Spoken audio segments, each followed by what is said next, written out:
Hey guys, it's Asim Sharma, training manager from Solframe Consulting. I do hope you're all doing well again. Today I'm going to briefly speak about how to deal with bullying. You must have encountered this at some point in your life. Maybe you're doing so right now as we speak. And it happens to a lot of us. It's unfortunately part and parcel of life, be it at school, be it at college, be it at the workplace, or just generally within your relationships. So let's come on to a few aspects which you may have already heard of, and I don't really want to inundate or bore you with those, but how do you deal with it? And first of all, how do you interpret or perceive that actually this is bullying?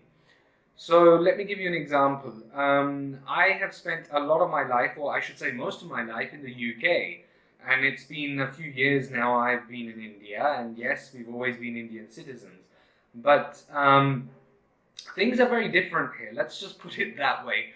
Um, Certain parallels can be drawn where you would notice that human nature takes place in a similar way, and that's irrespective of culture. But then if we refer to the work culture here in India compared to perhaps the West, it is quite different, let me tell you. So when I started my first job in a BPO, in an MNC, sorry, um, what I noticed is if your manager has to be critical about you, they would be very vocal about it, irrespective of the setting, even if it's public, and they will use very colorful language. Now, I'm not saying everyone does that, but that's deemed more appropriate here than compared to perhaps other parts of the world where diplomacy or taking someone into a room and discussing matters privately, in order to respect someone's self-esteem, that would be kind of the way to go about it. And I'm not saying it doesn't happen here. There are a lot of sensitive and nice people here, but then um, the consensus is still different. So I experienced that very bluntly. I felt the brunt of it, and it did really shake me up. But I tried to be resilient, and there comes a point where you have to, as per my previous videos, assert yourself and say, okay, hey, I understand that you're in an authoritative position, but I don't think this is appropriate. So you do need to stand up for yourself. That's one thing. But first of all, perceiving that this is bullying, maybe something as simple as, you get that gut instinct that this isn't quite reasonable what the person is saying to me, and you feel personally violated by it.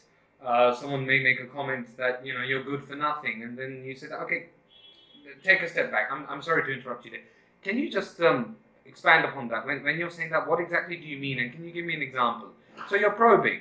Now the person may think that you're just acting smartly, and that is not my intention at all. I'm just trying to understand and turn their criticism into something more constructive, so that I can actually take something away from this. There's no point in being told, Asim, you're bad. Maybe I was bad. Maybe I did something wrong. But the point is, what did I do wrong? How it can be improved, and what do I need to do about it now? That is the point, right? And I'm sure all of you guys would agree. So, asserting yourself, probing, trying to turn it constructively, maybe showing the mirror, doing a bit of reflection that, look, I can see right now that you're angry with the colorful language that you're using, but it's not really helping, and it's actually, demeaning me. So either perhaps you need to pacify and we can connect later, or I'm not feeling very comfortable, I will take the liberty of walking out right now and document it. These are just some tips. I've done this before.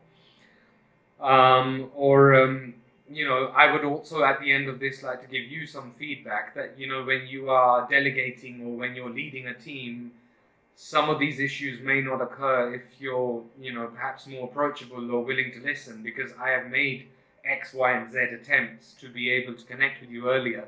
And I just personally feel that, this issue or situation has grown out of control simply because, there hasn't been a very good communication between the two of us. There's been a disconnect, and that gap is growing. You'll notice this thing I've said before in my previous videos. So, perceiving a bully, okay, asserting yourself, dealing with it, under no circumstances should you engage in that kind of behavior. So if someone is abusing you using profanity, please don't do the same, even if it's very tempting to do so. It doesn't add any value, and you may have heard this before, but you're just kind of bringing your level down to them. That doesn't help, right? Remain professional. You can be firm and polite. You can raise your tone within reason to assert yourself, but obviously don't shout. Excuse me. Do not enter a kind of verbal boxing match, so to speak.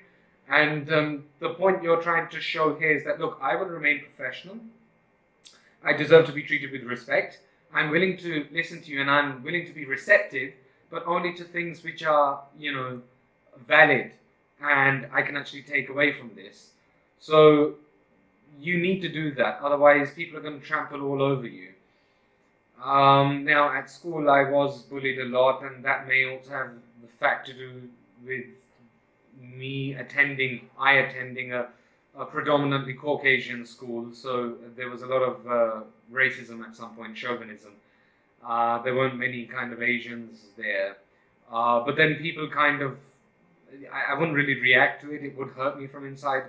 Over time, as I improved with my academia, I wasn't a very sporty person. Puberty hit me early. I was a generally overweight person for most of my life, and it didn't help that we attended a sports college. So generally most people were quite athletic. So yeah, people used to make all sorts of comments, quite degrading comments, and I would just kind of take it on the chin and ignore it. Certain things I was able to improve upon, people started respecting me for that, and if I couldn't, then I'd say, hey, this is how I am. If I'm maybe good at maths and you're not, I don't say, hey, how come you're so stupid at this? If you're really good at football and I'm not, well, okay, good for you, and maybe I can learn a few things, but don't expect me to, be the next superstar. I'm going to be realistic. So accept your deficiencies, try to work on them if you can, and make people realize that, look, I'm not here to live for your sake or to impress you. I'm here to improve and hone myself. If you can contribute to that in some way, then great. Otherwise, within very polite language, get lost. Generally, if you kind of set that precedent that, I don't really care if you have anything to say which is not constructive. It doesn't affect me. I'm able to ignore it and move on. That helps. And you may even say and give power to them in one sense that, oh, you're very good at this. I would like to learn more. You're not really rubbing their ego, but you're saying, I would like to learn more from you. I think you would be able to teach me this. And don't assume that just because someone is good at something, they're going to be good at being able to impart that knowledge and teach. Far from it. A good teacher, in my perspective, is someone who, yes, understands the subject matter, of course. But they don't necessarily have to be very good at it. They have to be relatively good at it, but they are good at sharing that knowledge in a way that you are able to understand. So these are some of the things that you can do. And a little bit of bullying hardens you up, and there's nothing wrong with that. So when you're feeling low, if you don't have anyone to talk to, you don't have friends or family that you can confide in, and choose your friends wisely, then just remind yourself that, look, this is another day, and I've had some very tough days, especially in the last year with this pandemic. And just remind yourself that, look, there's another day ahead. What did I learn today? What could I have done better? I must have done something well. I'm still alive. Thank God for that. And let's see what I can do tomorrow. And set yourself realistic time frames and goals. It may not happen overnight. It may take more than a week, 2 weeks, a month, a year, maybe even longer. We don't know. But the point we're trying to make is that don't let people who demean you and pull you down get to you personally. Try to learn something positive from them, even if it hardens you up, as I said. And look towards the future and see what you can do better. Because you know what? Everyone has insecurities, and typically people who bully have a lot of insecurities. And if you start opening that up, it's not a pretty sight. They may be the most scarred people you've ever seen in your life. And take it from someone who has seen a lot. So I hope you found this useful. Please do stay subscribed to our channel. You can also find us on FB, Insta, LinkedIn, and now Telegram. If you have any comments or suggestions, you're welcome to put them in the description below. Please do be appropriate though. They are moderated. Until next time, please do take care. Please do stay safe. I've mentioned this a few times now. We're going through an ugly situation, especially here in India right now. And I do look forward to meeting you on our upcoming courses. Do take care. Bye-bye.